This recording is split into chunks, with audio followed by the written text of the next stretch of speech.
দুটো জিনিস করতে হবে, প্রণাম আর নাম। শ্রদ্ধা থাক না থাক, আপনি প্রসাদ ভোজী হন কি আমিষ ভোজী হন, কোনো যায় আসেনি।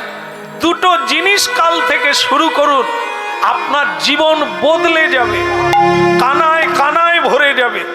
প্রণাম আর নাম। গুরুজনদের প্রণাম করুন, জীবন্ত মানুষকে বেশি প্রণাম করবে। ঈশ্বরকে প্রণাম না করলেও হবে, কারণ ঈশ্বর বলেছেন আমার চাইতে আমার ভক্ত। তার কারণ কি? ভক্ত হচ্ছে চেতন, ভগবান বিগ্রহ রূপে, আর ভগবান ভক্ত রূপে চেতনা রূপে দিতে পারে, নিতে পারে, বলতে পারে, কিছু করতে। এই মানুষকে অবহেলা করো না, কাউকে ঘৃণা করো না, কাউকে ছোট করে দেখো না, সে তুমি ঈশ্বরকেই ছোট করে দেখো। কারণ সমদর্শী হ্যায় নাম তোমারা। ভগবান বিশ্ব রূপে আছেন, বিশ্বভাবে আছেন, বৈচিত্র্যময় এই পৃথিবী। অখিলং ব্রহ্ম, কেবল তিনি বিশ্বে তিনি আছেন, আর কিছুই নাই। ভীম ঠাকুরের মেলা, ভীমের পাশে যিনি দাঁড়িয়ে আছেন তিনি যদি না থাকে, ভীমের বাহুবল কোনো কাজে আসবে না। আপনার আমার বাহুবল কেবল ক্ষতি করে, অকল্যাণ করে। শ্রীকৃষ্ণের বাণী শুনে কর্ম করুন, সবটাই কাজে লেগে যাবে, জীবন ধন্য। রাধা কৃষ্ণ প্রাণম যুগল কৃষ্ণ, হায় হায় হায়, ওই রাধা কৃষ্ণ প্রাণম যুগল কৃষ্ণ। রাধা কৃষ্ণ প্রাণম যুগল কৃষ্ণ, ওই রাধা কৃষ্ণ প্রাণম যুগল কৃষ্ণ। জীবনে জীবনে মরণে গতি নাহি যুগল কৃষ্ণ। রাধা কৃষ্ণ প্রাণম যুগল কৃষ্ণ। রাধা কৃষ্ণ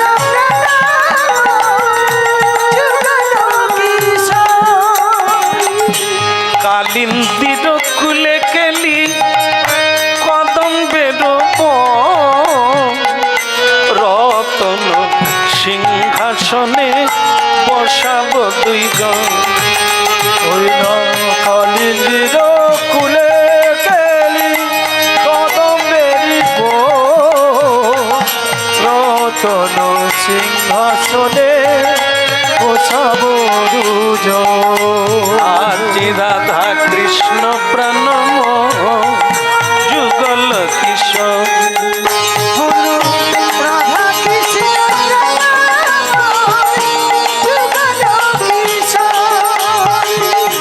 শ্যাম গতি অঙ্গে দেব চন্দনের গন্ধ, চামর লাভ কবে হেরি মুখ চন্দ্র। শ্যাম গৌরী অঙ্গে দেব চন্দনের গন্ধ, চামর লাভ কবে হেরি মুখ চন্দ্র। রাধা কৃষ্ণ প্রাণম যুগল কিশোর।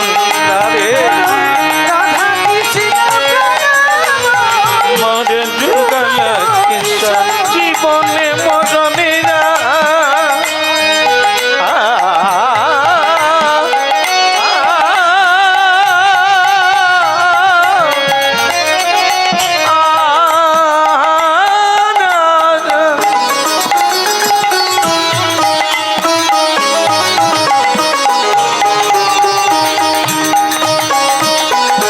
জীবনে মরণে গতি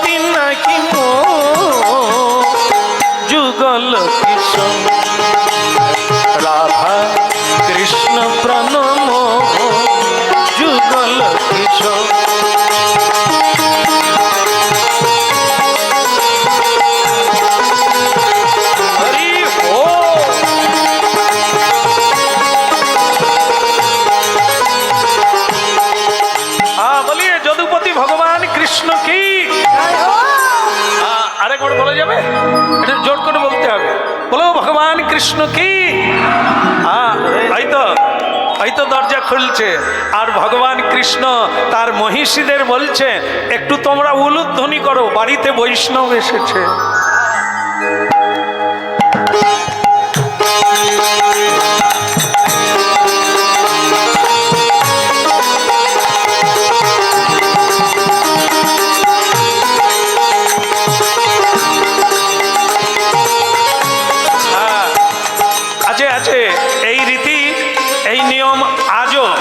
সনাতন ধর্মের মানুষ এটা পালন করে।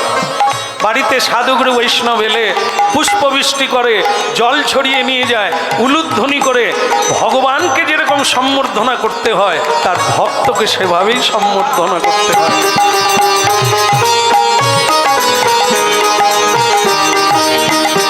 উলুধ্বনি শঙ্খধ্বনি করে যত নারী রে, উলুধ্বনি শঙ্খধ্বনি করে যত নারী রে, বলে হরি হরি ধ্বনি করে ভক্ত মণ্ডলী রে, হরি হরি ধ্বনি করে ভক্ত মণ্ডলী রে। শোনা গেল না? আলাদা করে বলতে হবে সবাইকে এই পাঁচটা। বলুন নিতাই।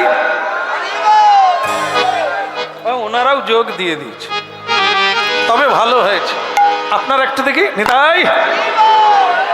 হ্যাঁ, না বলার চাইতে বলা ভালো। ভালো লাগুক আর নাই লাগুক, এতে কাজ আছে। হ্যাঁ, জেনে ওই যে 24 মিনিট না জেনে সাধু সঙ্গ করলো, আপনি তো তখন থেকেই দাঁড়িয়ে আছেন। তাহলে মিলিয়ে নেন। আজও তাই, হয়তো আগামীকাল আর বলা হবে না, না হোক আজকে পরম সুযোগ, এটাই লেখা থাকবে, এর ফল আপনি প্রাপ্ত হবেন, এতে কোনো সন্দেহ। উলুধ্বনি শঙ্খধ্বনি করে যত নারী রে, হরি হরি ধ্বনি করে ভক্ত মণ্ডলী রে, হরি হরি ধ্বনি করে ভক্ত মণ্ডলী রে, হরি হরি ধ্বনি করে ভক্ত মণ্ডলী রে, হরি হরি ধ্বনি করে ভক্ত মণ্ডলী রে। উলুধ্বনি শঙ্খধ্বনি করে। আসুন, সুস্বাগতম সুস্বাগতম। আসুন, দেখেন কি লীলা শুনছি আমরা। জগন্নাথের কথা গলায় কাপড় দিয়ে স্বাগত করছেন।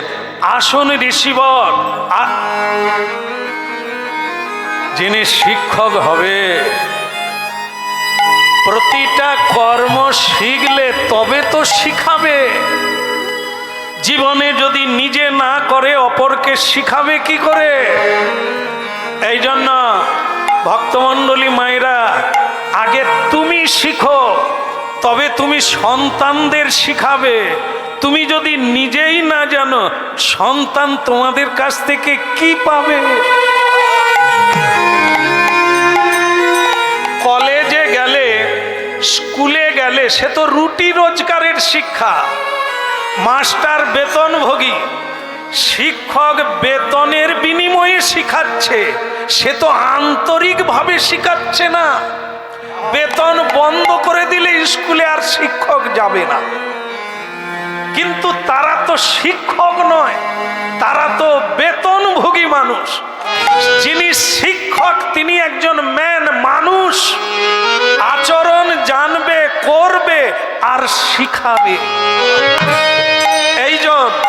এই জন্য ভগবান সম্ভবামী যুগে যুগে গীতা ধর্ম সংস্থাপনার্থায়, নিজে ধর্ম করবে, অপরকে ধর্ম বোঝাবে। তাই দেখুন যুগে যুগে ভগবান কি করেন, মনুষ্য ঋষি তাকে সম্মান করে বলছেন প্রণাম প্রণাম ঋষিবর, আসুন আসুন। বসালেন, চরণ ধৌত করলেন নিজের হাতে। হ্যাঁ, অনেকে বলবেন ভগবান হয়ে একটু বাড়াবাড়ি হচ্ছে। বল না, তুমি যত বড় যাই হও, বাড়িতে অতিথি বৈষ্ণব গুরু এলে তুমি যেই হও না কেন চরণ ধৌত করো, প্রণাম করো। আজকে লক্ষ্য করুন, সারা ভারতবর্ষের মানুষ যে নেতা মন্ত্রীকে সম্মান করে, তিনি আবার কোন সাধুকে গিয়ে প্রণাম করছেন হাত জোড়ো করে, ঠিক না? তাহলে রাষ্ট্রপতি হোক আর প্রধানমন্ত্রী হোক কিংবা মুখ্যমন্ত্রী হোক, তুমি সকলের সম্মান নিতে পারো, কিন্তু সাধুকে তোমাকে সম্মান দিতে হবে। হ্যাঁ, সাধু কোনো মসনদে বসে না, হ্যাঁ, ছেঁড়া কাপড় পরে ঝোলামালা নিয়ে বসে আছে, তাকে রাষ্ট্রপতি কেন, দেবতারাও প্রণাম করে। সাধু এত বড় জিনিস। এই জন্য ভারতবর্ষ হচ্ছে পুণ্যভূমি, সাধু সন্তের দেশ। যাই হোক, হরিনাম কেন শুনতে হবে, বাড়িতে কেন আলোচনা করতে হবে, এটা আজকে শুনলেন তা নয়, এই জিনিসটা বাড়িতে প্রতিষ্ঠিত করতে হবে। আচ্ছা, আপনারা তো জানেন বোধ হয়, বললে কোনো অসুবিধা নেই, বলে দেবেন, হরিনাম কোন জায়গায় হয় না? না, মায়েরা বলছে ভাগাড়ে হয়নি। এটা ঠিক বলছে মনে হয়, ভাগাড়ে নাকি? আপনাদের ওখানে কোনখানে হয়? ভাগাড়ে? ভাগাড়ে তো, বাহ, সুন্দর মিলে গেল। তাহলে আপনারা সবাই জানেন যে ভাগাড়ে হরিনাম হয় না, বাকি সব জায়গায় হয়। কোন মানুষের বাড়িতে যদি হরিনাম না হয়, আমি কিন্তু বলিনি যে ওইটাও ভাগা। আপনাদের কথা অনুযায়ী মিলে গেল, হরিনাম কোথায় হয় না? ভাগাড়ে। তাহলে যার বাড়িতে হয় না ওটা, আমি বলিনি, মিলিয়ে নেবেন। যদি হয় ভাগাড় নয়, আর যদি না হয়, হ্যাঁ হ্যাঁ, না না না, মহাপ্রভু তা চায়নি। ভাগাড়েও ফুল ফুটুক, ভাগাড়টাও বৃন্দাবন তপবনে পরিণত হোক। আরে সেই জায়গাটা ভাগাড় কেন হবে যেখানে হাতে তালি দিয়ে সকালে সন্ধ্যায় হরিনাম হবে, শঙ্খ বাজবে, উলুধ্বনি হবে, প্রণাম হবে, সে কেন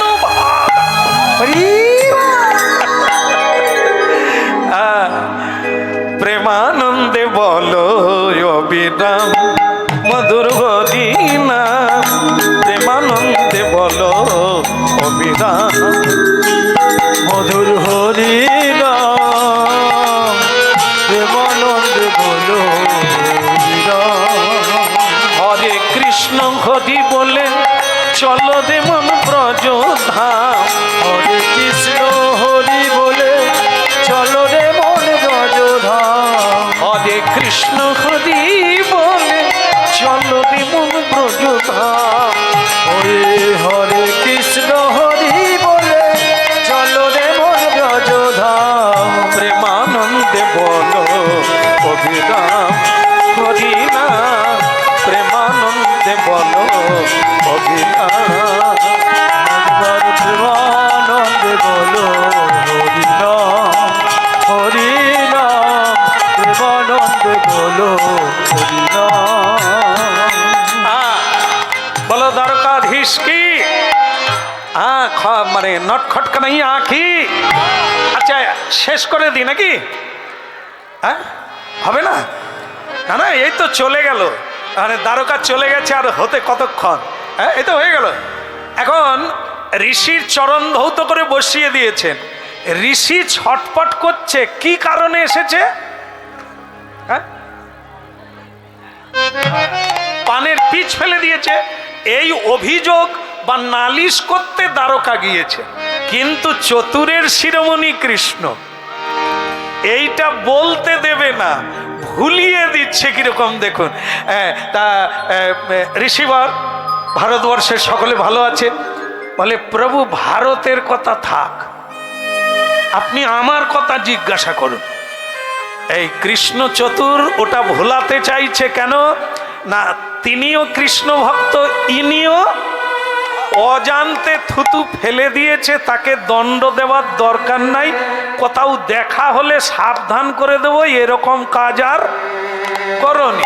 কিন্তু ঋষি তো নালিশ নিয়ে এসেছে, একটা দণ্ড চাইছে, এই জন্য ভগবান ভোলাতে চাইছেন ওসব কথা থাক না, ভারতবর্ষের মানুষদের অবস্থার কথা বল। ঋষি বলে মানুষের অবস্থা পরে হবে, আমার অবস্থা দেখুন। বলে সে কি, আপনার গায়ের কাপড় রাঙিয়ে গেছে কেন, হুলি পিন কেন, আপনি কি হুলি খেলছিলেন নাকি?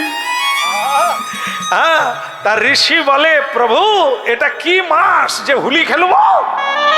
হ্যাঁ, আপনি চতুর আলি করছেন, আপনার ভক্ত আমার গায়ে পান খেয়ে পিচ ফেলে দিয়েছে, এই শিক্ষা। কৃষ্ণ বলছেন কার এত বড় সাহস, কার এত বড় হিম্মত হলো যে সে আমার ভক্তের গায়ে থুতু দেয়, তার একবার যেন কিছুই জানেন না। তিনি যে সব জানতা, নাটকের শিরোমণি। হ্যাঁ, কি বলে দেখি না। এই জন্য বলছেন প্রভু ওসব কথা রাখিয়া দেন, আমার বিচার আপনি করেন, আমি তাকে অভিশাপ দিই না, কিচ্ছু বলি না, আপনার ভরসায় এত দূর ছুটে এসেছি।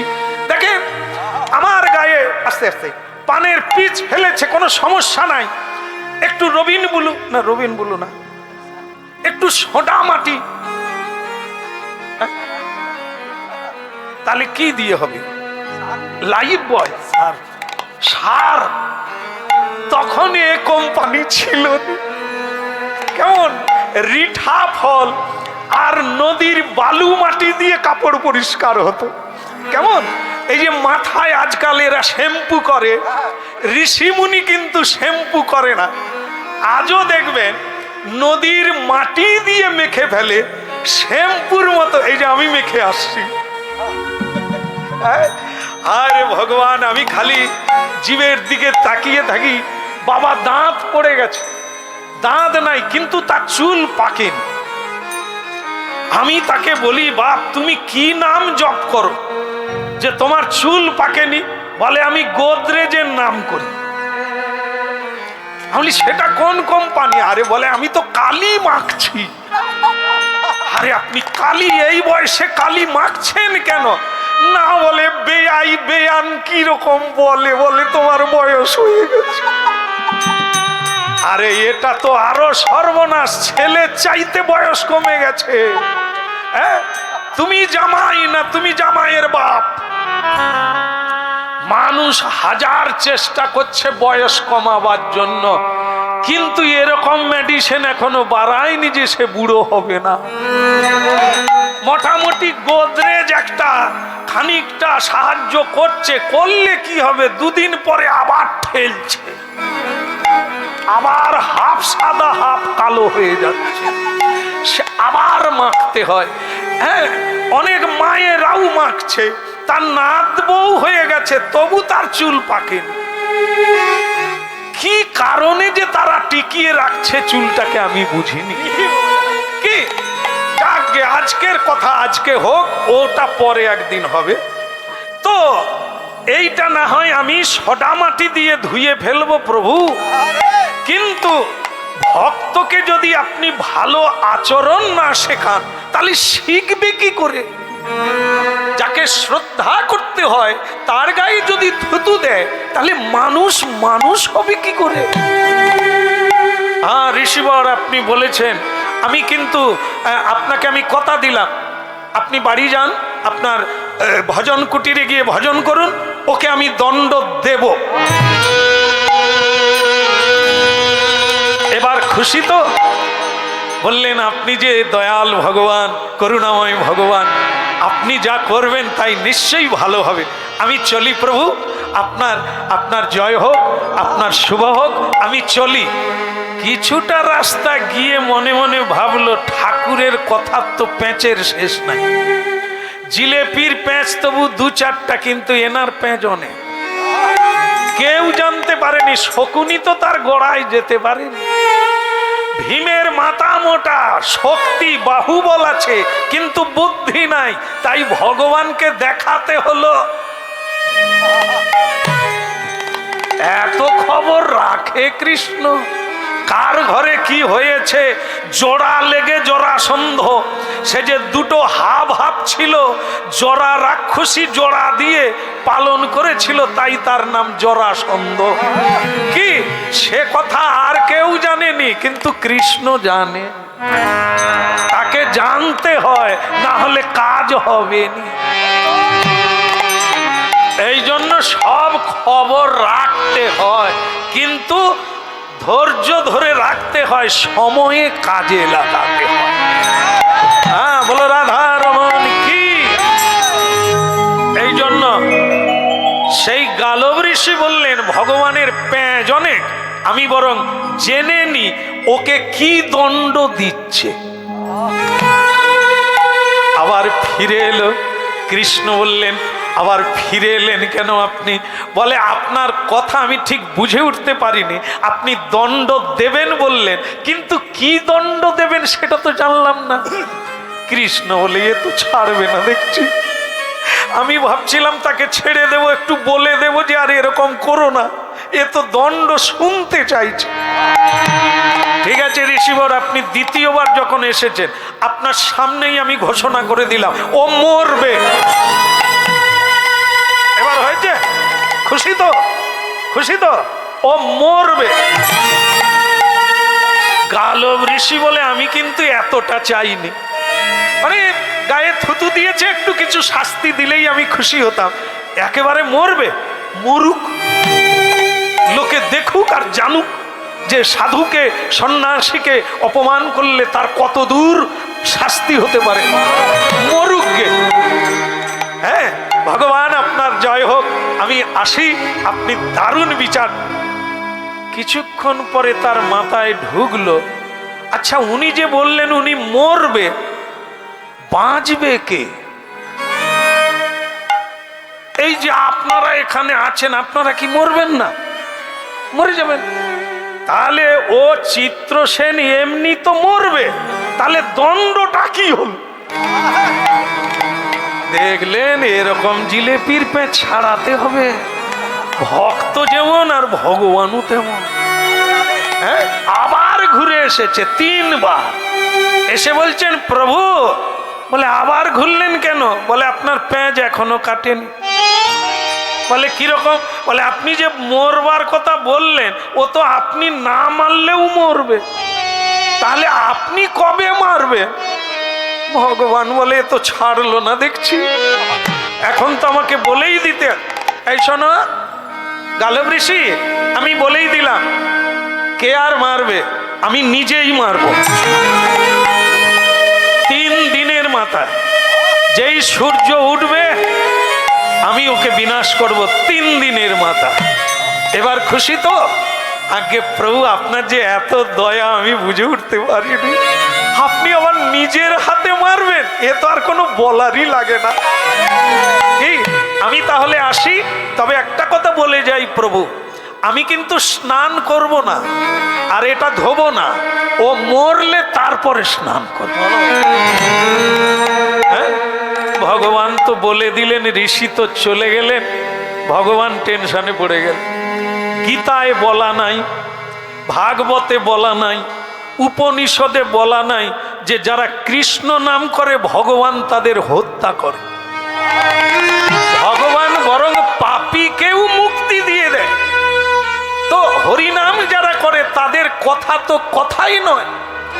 কিন্তু আজ আমি বলে দিলাম, চিত্রসেনকে আমি নিজের হাতে মারব। একটা কথা ভাববেন, হরিনাম কৃষ্ণ নাম যুগ যুগ থাকতো না। হরিনাম আজ আর কেউ শুনতো না। কেন? শুধু মানুষ কৃষ্ণ বলে কাঁদে না, কৃষ্ণও কাঁদে মানুষের তরে। ছেলে দুষ্টু হলে মা বাবা যেমন ঘুমোতে পারে না, পতিত জীবের জন্য পতিত পাবনও ঘুমাতে পারে না। কারণ কি? হরের নামই কেবল হরিনাম যতদিন না নেবে জীব, এদের কোনো মুক্তির পথ নাই। হরের নামই কেবলম, এই একটাই পথ, আসতেই হবে, কোনো না কোনো জন্মে আপনাকে আসতেই হবে। তবে এটা একটা ভালো স্বর্ণ যুগ চলছে। মহাপ্রভু 500 বৎসর আগে পৃথিবীতে এসেছিলেন, আর তিনি ভবিষ্যৎবাণী করেছিলেন পৃথিবীতে আছে যত নগরাদি গ্রাম, সর্বত্র প্রচার হইবে মোর হরিনাম। আজকে আমার কীর্তন জীবনে যত দিন যাচ্ছে তত বিস্মিত হচ্ছি, মানুষ বসার জায়গা পায় না, এত হরিনাম শোনার ইচ্ছা প্রকাশ করেছে। এখন আর কারো বাড়িতে আমাদের কীর্তন হয় না, মাঠে টেনে নিয়ে যেতে হয়। এত মানুষ দূর দূরান্ত থেকে গাড়ি করে আসে হরিনাম শোনা। ভাবুন, মহাপ্রভুর এই ভবিষ্যৎবাণী আজ কিন্তু সত্য হচ্ছে। বহু বাড়িতে কৃষ্ণ সেবা চলছে, বহু ফ্যামিলিতে তালি বাজিয়ে কীর্তন করছে, বাড়িতে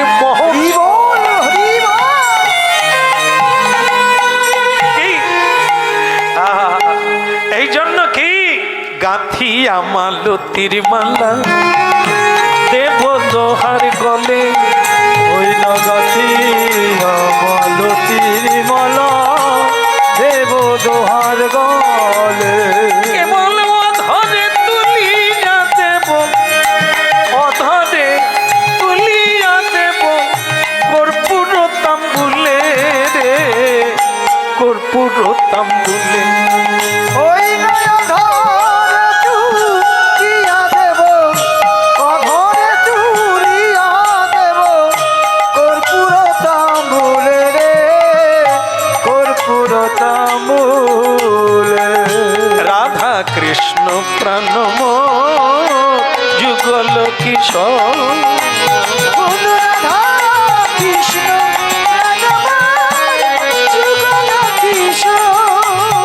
জীবনে মরণে গতি না হিম, জীবনে মরণে গতি রহিম।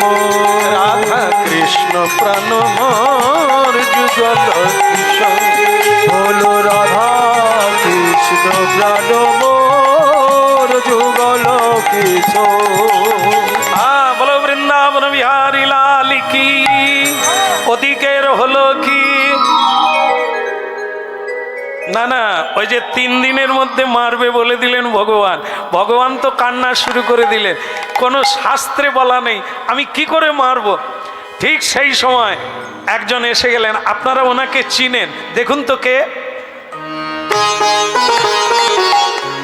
কে? নারদকে আপনাদেরকে আত্মীয় হয় নাকি? এমন ভাবে বলছেন আপনারা যেন চির পরিচিতি লোক আপনাদের। একদম একদম, বহু স্মৃতি, মানে বহু বিজড়িত লীলায় তিনি। তাই তিনি পৌঁছে গেলেন দ্বারকায় ভগবান কৃষ্ণের কাছে। কি আহা নারতি ঋষি বাজাই বিনা রাধিকার মনে নামে, রাধিকার মন নামে। ওই নামি অমনি উঠল মেতে ভকত গীত সামে, ওই রাম রমণী উঠল বেথে ভকত গীত সামনে। ওই নামি অমনি উঠল মেতে ভকত গীত সামে, ওই রাম রমণী উঠল বেথে ভকত গীত সামনে। নারতি ঋষি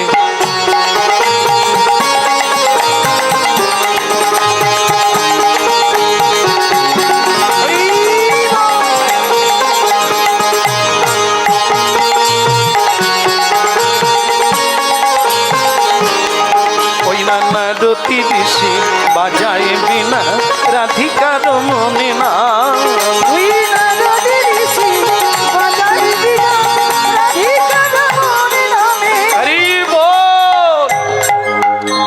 প্রভু একই প্রভু, আপনি কাঁদছেন কেন?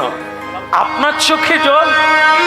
জীব দুঃখে পড়ে তোমায় ডাকে, বিপদে পড়লে তোমায় ডাকে, তুমি কাঁদছো কেন? বলে দেবর্ষি নারদ, আমি বিপদে পড়ে গেছি, ভক্তকে মারবো বলে বলে দিয়েছে। কাকে? বলে চিত্রসেন, সে আমার প্রিয় ভক্ত, কিন্তু ভুল করে পান খেয়ে তার পিঠ ফেলে দিয়েছে সাধুর গালব ঋষি। তাকে সে অভিশাপ না দিয়ে আমাকে জানিয়ে দিয়েছে, আর আমার মুখ থেকে বের করে নিয়েছে যে আমি 3 দিনের মাথায় তাকে মারবো। আপনি বলে দিয়েছেন, তার মানে মারবেন? বলে না, মেরে কি করব, আমি যে বাক্য দিয়ে। বলে তাহলে প্রভু আমার বিনাটা আপনি নিয়ে নেন, না হলে আমি বিক্রি করে দেব। বলে কেন বিনা বিক্রি করবে কেন? বলে আমি আর কীর্তন গাইব না। বলে কেন গাইবে না কেন? কীর্তন গেয়ে যদি ভগবানের হাতে মরতে হয়, তাহলে তো আমারও কোনোদিন ডাক পড়বে। তো সেই যদি হরিনাম গেয়ে মরে যায়, তাহলে প্রভু আর হরিনাম গাইবার? আপনি যে গীতায় বলছেন নমে ভক্ত প্রণশ্যতি, তাহলে সেটা কি মিথ্যা? আরে বাবা, আমি বলে ফেলেছি, কি করব? প্রভু, ও তাহলে আমি আপনাকে একটা কথা বলি। বলে বলো নারদ, কি করলে ভালো হয়? ভালো হবে কি জানি না, আমি আর আপনার দলে নাই। তাহলে তুমি কোন দলে? যাকে আপনি মারবেন আমি তার দলে। আমিও তো কৃষ্ণ ভক্ত, আপনি তাকে মারবেন আমি সমর্থন করব। আমি তার দলে থাকলাম, আর গ্যারেন্টি দিলাম আপনি মারতে পারবেন না। বলে নারদ, একটা কথা